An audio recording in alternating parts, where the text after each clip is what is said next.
Gravedigger Queen coming back at you. You know, we throw the word monster around as a derogatory term, but is it really?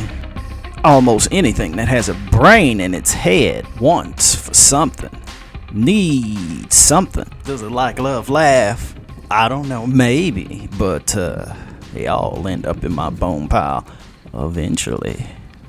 I call tonight's tale Symmetry by Montsho Shelby.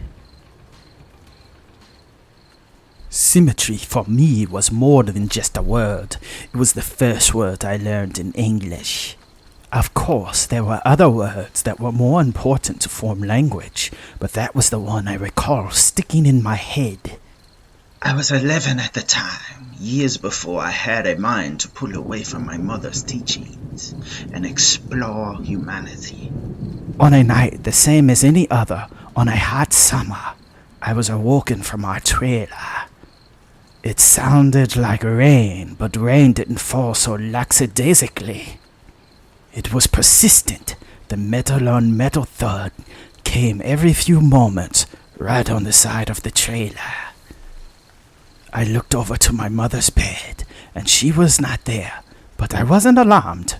In fact, I was used to being left alone in the dead of night with little to no explanation. I got up, not scared.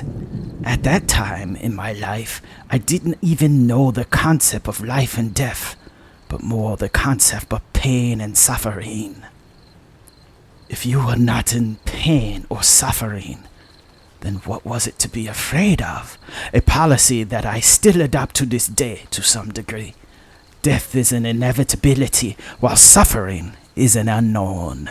I stepped out of the tin trailer. We moved around more in that time, but I was familiar with the campsite. The shadows were deep as they always were, and Mother sat in her half-man form. She was in between a transformation with a half-gone 24-pack of beer that she was apparently drinking.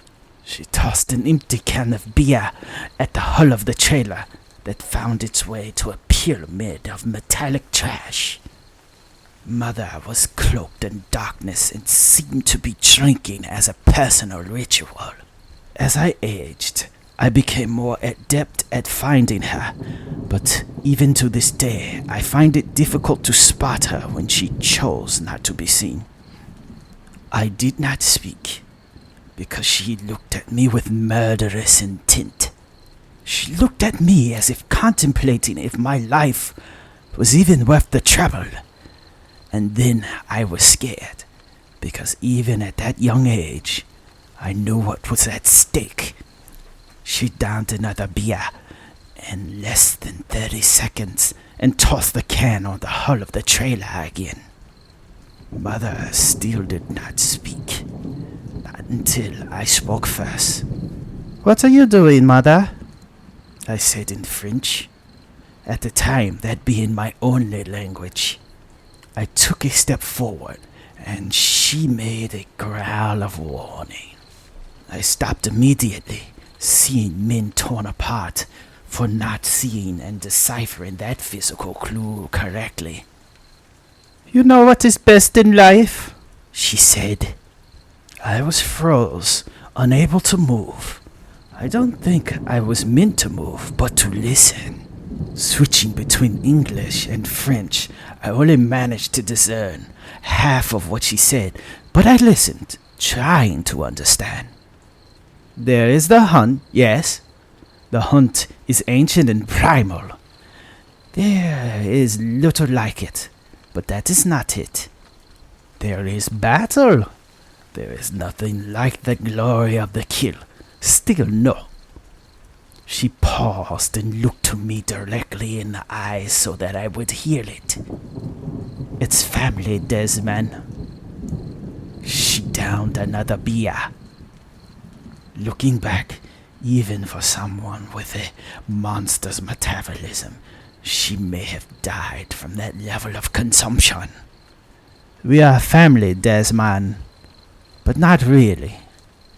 You're not born yet. As far as I'm concerned, you're just a fetus, an unfinished idea until you make the change. And I could kill you, like that, she said, snapping her fingers to accent how fast it would be. But I won't. No, I can't kill you, because too much is at stake. What, you might ask? My soul is at stake, Desmond. My soul. I broke this cycle because I what? Loved you? Because I cared? She said while tossing another can on the side of the trailer. Our method was symmetry itself. Pack was symmetry, she said.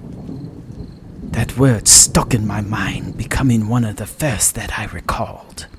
It was perfection, something that was beautiful because it was the right mathematical proportion. Even in that drunken moment, her pack was the only thing she ever spoke highly of in all the years I have known her. Your pack is your family. They are your everything. You may disagree, you may fight, but their system is beautiful. It does not matter if you are Alpha or Omega, because it is a perfect love. The only thing that you are to never do is betray. The only thing. And what did I do for you? She said, standing up so violently that I took a step back and tripped over myself. And I knew right then and there, had she made that transformation, I would not have lived to tell this story. My mother sat back down and tears streamed down her face. I had never seen her show that emotion, and it was scary, so I instinctively thought she had lost her mind. It wasn't until years later did I realize that was the truest moment I had ever shared with her. A moment never duplicated. From that moment on, I realized that Pac was everything to her, and she, in her way, wanted me to know what that meant to her. So yes, I know the meaning of symmetry, and if my mother was to teach me anything, it is Pac is symmetry. I just love this one, and nobody died. Well, you can't have everything, I guess. We'll meet again, whether it's sparking this flame and I tell you a story, or sitting on top of your skull in my bone pile. Think about it.